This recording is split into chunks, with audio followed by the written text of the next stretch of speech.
Hey friends, it's Erin Booher, educator for John Paul Mitchell Systems. I'm here in Santa Monica and we're going to do some copper hair today. There's a lot of different ways to do copper, but today we're going to be doing a little bit of the punchier alternative side of things. So we're going to be working with 3 different Paul Mitchell brands and getting some dimension, softness, but also a lot of just kick and punch with the color. All right, so I'm here with my beautiful model, Elena. And we just finished up pre-lighting her hair. We used the foliage technique. So we did incubate her hair a little bit to get that lift that we wanted. We made sure not to go too far though, because if we've got too like blonde, platinum, that level 10, we might lose a little bit of depth. We would have that intensity though when it comes to coppers. So we stopped it right about a level 8. And that's gonna be perfect. That's gonna set her hair up beautifully to have a nice, vibrant copper color. It's gonna look great, and the best part is it's gonna last, that we have that underlying pigment in her hair already. All right, so we're gonna dive into our main event. So we're going copper today. We're gonna keep a little bit of depth at the base where she already has that natural depth. So we're gonna go in with Color XG 4C and 6C. We're gonna use 20 volume to get a little bit of lift, a little more vibrancy, but still keeping that depth in there.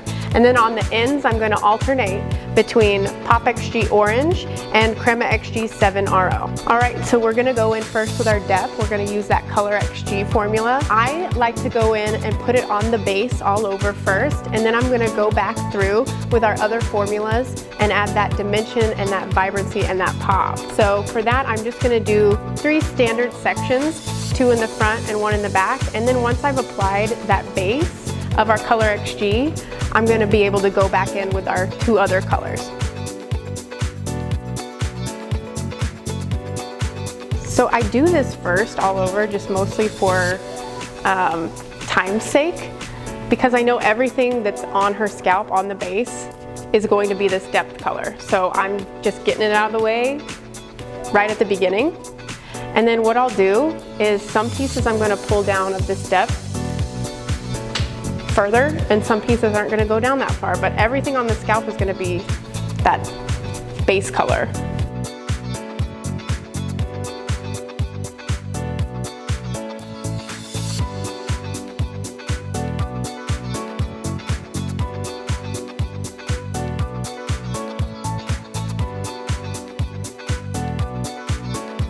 Yeah, I think just taking smaller sections. I'm taking really wide sections, and that's just for ease with time. I use that technique a lot when doing just simple root touch-ups, because every minute behind the chair really counts. And so this is great because it's getting this one step that I'm going to be doing on every hair, every strand out of the way now, because regardless of what's on the ends, this is the formula that's going to be on the base. So I'm just getting that one out of the way to begin with.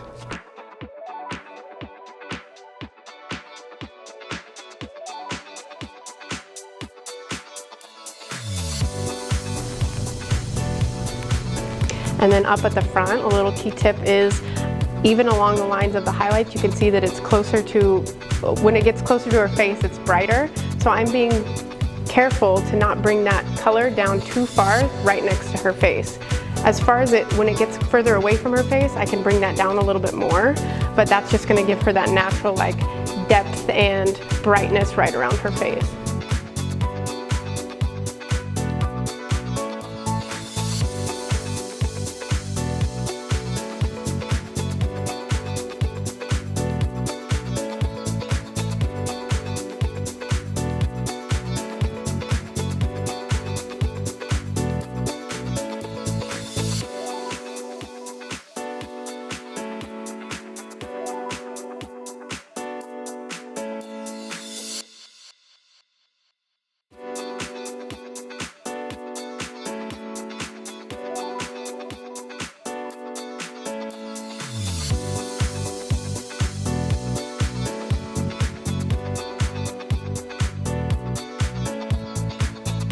All right, so now that we've applied our base on to everything, I'm gonna go back in and we're going to kind of get a little bit more creative here. So I'm gonna start in the back at the bottom, just to make things easier for me as I work up. All right, so starting at the bottom, I'm gonna go through and alternate all 3 of my formulas. So on this, you see she does have a lot of that natural dark hair, so I'm gonna go in with our first same formula that we used at the base. and just go ahead and pull that down, and that's going to give us that depth just right at the bottom here. And then working throughout the top, I'm going to alternate the other two sections. Saturation is super important, so you can kind of see what I'm doing with my brush is I'm pushing it back through the hair like it's a comb, and that always helps me. I do that on almost all techniques that I do, and that helps me get perfect saturation every time. Going back through, I'm using horizontal sections, but I'm kind of curving them a little bit just so they hug the round of her head.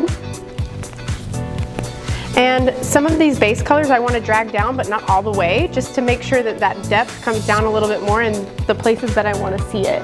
So that Color XG formula here, I'm going to pull it down just a little bit. And even though we already have this great dimension with our foliage technique that we use to pre-lighten, you can add the dimension back into it. You can overlap on top of the blonde that you already have and totally customize it.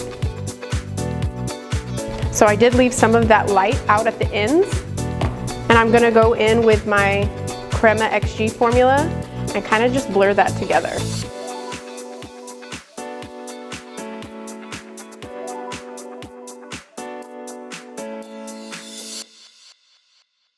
So a lot of this we're using kind of a color melt technique. So as I'm bringing down that base color that we used, I'm using a mixture of my brush and combing it through and my fingers to just kind of help blur that line, any lines out. So I think the thing to keep in mind with this technique is wherever you see those blonde pieces is where you're gonna get the most vibrancy. So keeping that in the back of your head while we're placing our formulas. So I'm gonna go in with our Pop XG on this nice bright blonde piece and do the same thing, but we're gonna have that differing dimension with those two different formulas on the ends. So as I'm getting higher up the head, I'm going to bring my depth, the base color down a little bit less. That way we have more of this bright, punchy, poppy color that kind of lays over that dark that we just applied. Again, just alternating those colors, those formulas on the ends. So if your previous one was your Crema XG, the next one's going to be Color XG, and that's just going to give you the ultimate blend and dimension throughout the whole head.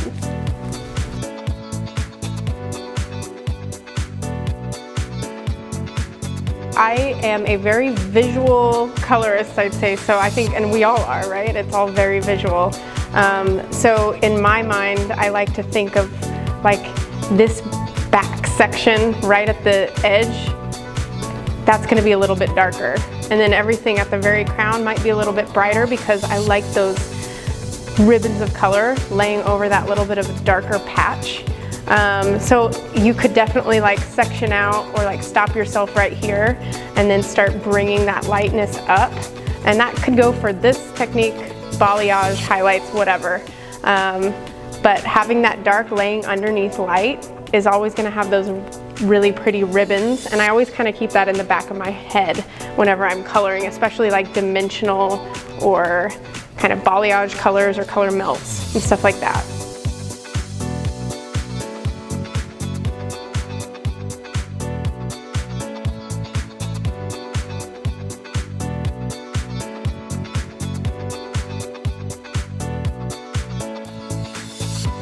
So yeah, in my head, I'm seeing this depth coming down to like here, but this is where we start seeing those highlights really come in. So I'm gonna keep the depth a little bit higher up here.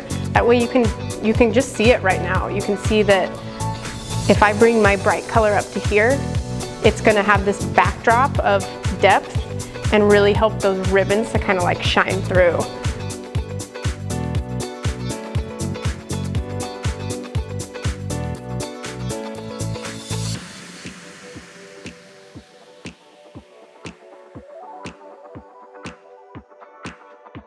So moving up to the front panels, I'm gonna keep it on a kind of a diagonal back. So that's gonna keep us nice and dimensional throughout everything, and that's gonna naturally make sure that everything by the face is a little bit brighter.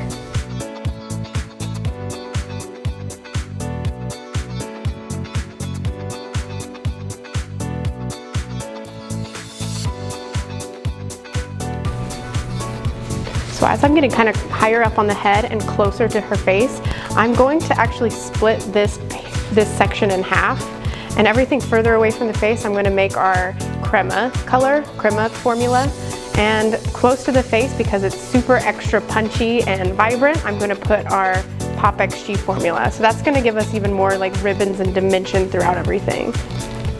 And dragging that base down for just a little bit of added depth as well, because everything laying over the top of it's going to pop really nicely.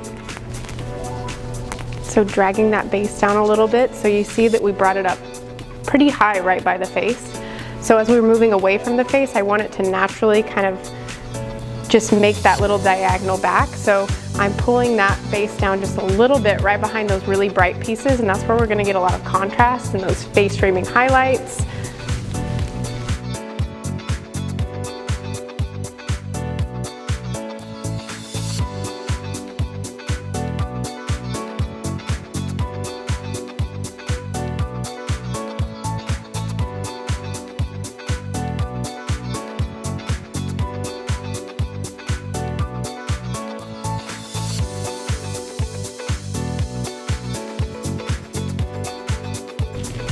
So as you can see, here's a good example of I'm really loading that product, that second formula on, and getting it fully saturated before I go in and blend it out. And that way I don't have any like empty holes in the middle of color, and everything is fully saturated and it's a seamless blend. Keeping that little bright piece out, and then I'm going to pull that depth down just a little bit on this second to last section.